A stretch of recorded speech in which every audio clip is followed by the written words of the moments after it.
Hello, dear friends. Once again in the city of Boca Raton, enjoying gentle breezes. In fact, not as gentle sometimes, but pleasant breezes, because the warmth which the sun brings is very pleasant indeed.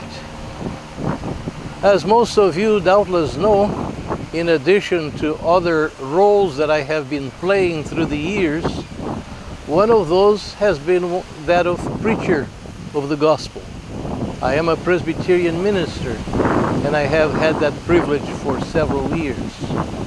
And I just want to assure you that early on in my ministry, I learned a very key lesson, namely, the lesson that the eternal gospel does not demand an everlasting sermon. And I can assure you, as you probably already know, that many preachers have not learned that lesson yet, in spite of many years in the pulpit. Preachers, for that reason, perhaps more than for any other reason, have been the object of quite a few funny jokes. Some of them represent the full truth. Others are perhaps a bit forced.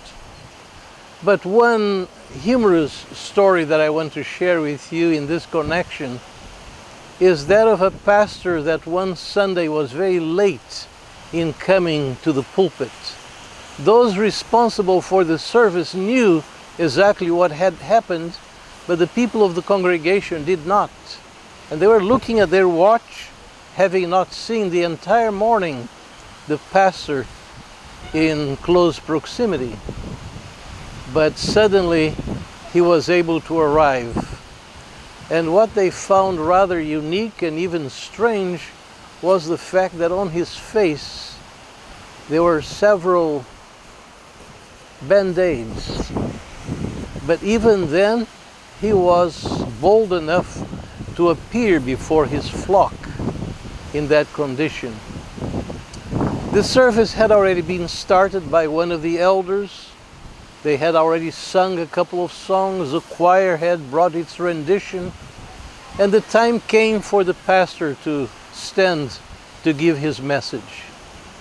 And he said, brothers and sisters, I know that many of you were both concerned for my delay in arriving, plus the fact that my face does not present itself the way that you expected it.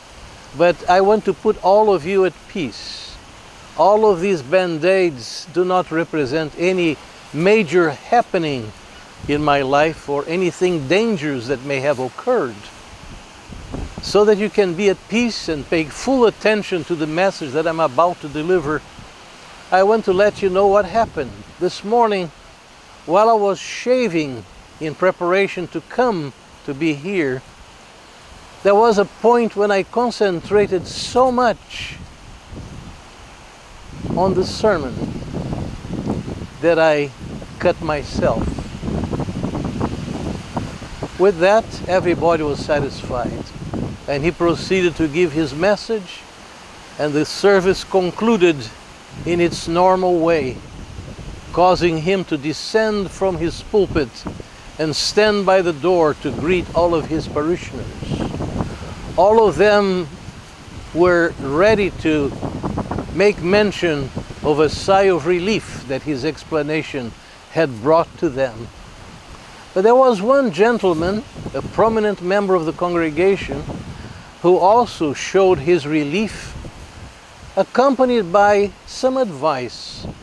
He said, Pastor, thank you so much for explaining what you did, but I have a major suggestion to leave with you. Next time when you are shaving before coming to preach to us, please concentrate on the shaving and cut the sermon. That was his advice. Possibly a good one, because even though we are commanded in Scripture to proclaim the whole counsel of God, as I said at the beginning, the eternal gospel does not demand an everlasting sermon.